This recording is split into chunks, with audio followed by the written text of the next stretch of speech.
নমস্কার বন্ধুরা, education culture YouTube চ্যানেলে তোমাদের প্রত্যেককে স্বাগত। তো তোমরা যারা West Bengal state council for vocational ট্রেনিংয়ের আন্ডারে 2026-27 শিক্ষাবর্ষে আইটিআই শিক্ষার সাথে যুক্ত হতে চাও, তোমরা অনেকেই একটা প্রশ্ন আমাকে করছো যে দাদা, আজকে হচ্ছে জুন মাসের 25 তারিখ, যা নির্দেশিকা স্টেট কাউন্সিল দিয়েছে জুন মাসের 27 তারিখ অবধি আমরা কিন্তু আইটিআইয়ের ফর্ম ফিল আপে অংশগ্রহণ করতে পারবো। এখন এই ফর্ম ফিল আপ করার পর যখন মেরিট লিস্ট বেরোবে বা কাউন্সেলিং প্রক্রিয়া হবে, তার জন্য কিন্তু খুব চিন্তা হচ্ছে। আমি কি দাদা কলেজে সিট পাবো? আমি কি গভর্নমেন্ট কলেজে একটা সিট পাবো? বা আমার মেরিট লিস্টে আমার র্যাঙ্ক কীরকম হবে?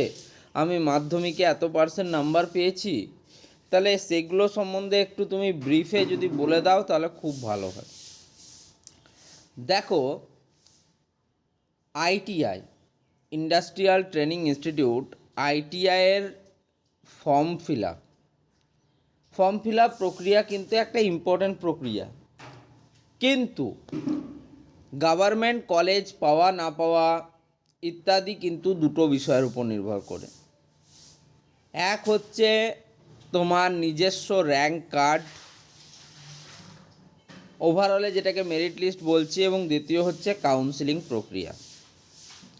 এই দুটো প্রক্রিয়ার মধ্যে যে র্যাঙ্ক কার্ড বা মেরিট লিস্ট, সেটা নির্ভর করবে তোমার মাধ্যমিক বা সেকেন্ডারি যে এক্সামিনেশান, সমতুল্য যে পরীক্ষা, তার প্রাপ্ত মার্কসের উপর। ফলে এর উপর তোমার এখন আর কোনো হাত নেই। তুমি মাধ্যমিক পরীক্ষা দিয়ে দিয়েছো, তার রেজাল্ট চলে এসছে, সে 2022-এ দাও বা 2026-এই দাও, তার রেজাল্ট চলে এসছে। অর্থাৎ তুমি কোনোভাবেই আর সেই রেজাল্টকে পরিবর্তন করতে পারবে না, এবং সেই মার্কসটাই তুমি কিন্তু স্টেট কাউন্সিলের কিন্তু প্রোভাইড করেছি অবটেন মার্কসে। ফলে এই জায়গাটায় আর আমাদের কিছু করার নেই। ফলে দ্বিতীয় জিনিসটা কিন্তু সেই ক্ষেত্রে মোস্ট ইম্পর্ট্যান্ট ফ্যাক্টর হিসেবে কাজ করছে। কি জিনিস দাদা? দ্বিতীয় জিনিসটা হচ্ছে তোমাদের কাউন্সিলিং প্রক্রিয়া।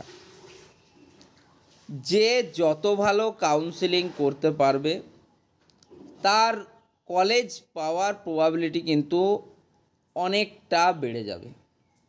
যে কাউন্সিলিং ভুল করবে, 1000 র্যাঙ্ক করেও তার কিন্তু ভালো কলেজ, গভর্নমেন্ট কলেজ সে পাবে না।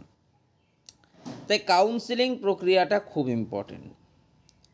কাউন্সিলিং প্রক্রিয়ার সবথেকে প্রথম এবং প্রারম্ভিক ধাপ যেটা, 1 নম্বর ধাপ যেটা, সেটাকে বলা হয় চয়েস ফিলিং প্রোগ্রাম।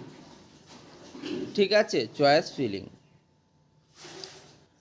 এই চয়েস ফিলিং প্রক্রিয়াটা মোস্ট ইম্পর্টেন্ট পার্ট হচ্ছে কাউন্সিলিংয়ের। আমার পছন্দের কলেজ হচ্ছে ধরো আইটিআই টলিগঞ্জ। ওকে, এবার আমার একটি ভ্যালিড ভালো র্যাঙ্ক এসছে। আমার র্যাঙ্ক এসছে ধরো 4200, এটা আমার র্যাঙ্ক এসছে ধরো আইটিআই। আমি যখন চয়েস ফিলিং করছি, তখন আমি প্রথম চয়েস রেখেছি আমার বাড়ির সামনের কলেজ, গভর্নমেন্ট আইটিআই দুর্গাপুর। 2 নম্বরে আমি রেখেছি গভর্নমেন্ট আইটিআই টালিগঞ্জ। এরকম তুমি সাজিয়েছো। সাপোজ ধরো তোমার র্যাঙ্ক ভালো, 4200 তোমার র্যাঙ্ক, তুমি গভর্নমেন্ট আইটিআই দুর্গাপুরে ইলেকট্রিশিয়ান এবং গভর্নমেন্ট আইটিআই টলিগঞ্জে ইলেকট্রিশিয়ান ট্রেড করেছো। এবার যখন সিট অ্যালটমেন্ট রেজাল্ট এলো, দেখা গেল তুমি তোমার 1 নম্বরের যে সিটটি রয়েছে অর্থাৎ দুর্গাপুর গভর্নমেন্ট কলেজে বা গভর্নমেন্ট আইটিআইয়ে তুমি কিন্তু ইলেকট্রিশিয়ান ট্রেডটা পেয়ে গেছো। এরকমটা যদি হয় তাহলে তোমার পছন্দের কলেজ ছিল কোনটা? তোমার পছন্দের কলেজ ছিল গভর্নমেন্ট আইটিআই টলিগঞ্জ। কিন্তু তুমি চয়েস ফিলিংয়ে 1 নম্বরে কি রাখলে? Government ITI Durgapur electrician trade. এবার আর তোমার কাছে কিন্তু কোনো অপশন নেই। কেন অপশন নেই? যদি তুমি 3 বা 4 নম্বরে রাখা কলেজটি পেতে তোমার কাছে একটা অপশান থাকতো উপরের যে চয়েসগুলো আছে তার মধ্যে থেকে একটা কলেজ পাওয়া। কিন্তু যেহেতু তুমি ফার্স্ট চয়েসটাই পেয়েছো সেক্ষেত্রে তুমি আর আপগ্রেডও করতে পারবে না। তাই চয়েস ফিলিং বা চয়েস লকিং এই প্রক্রিয়াগুলো যদি তোমরা ঠিকভাবে না জানো, যদি কাউন্সিলিং তোমরা ঠিকভাবে না জানো, এতদিন এক্সাম পাস করা, ফর্ম ফিল আপ করা, মেরিট লিস্ট রেডি হওয়া সব কিন্তু বৃথা চলে যাবে। এই কাউন্সিলিং প্রক্রিয়ায় আমি দেখেছি খুব ভালো ভালো র্যাঙ্ক করা স্টুডেন্টরা নিজের পছন্দ মতো কলেজ বা ট্রেড পায় না। এর জন্য কি করতে হবে, অর্থাৎ কাউন্সিলিং ঠিকভাবে করার জন্য কি করতে হবে? এক হচ্ছে সব সময় তোমাদিকে কাউন্সিলের যে অফিসিয়াল পোর্টাল সেটা ভিজিট করতে হবে।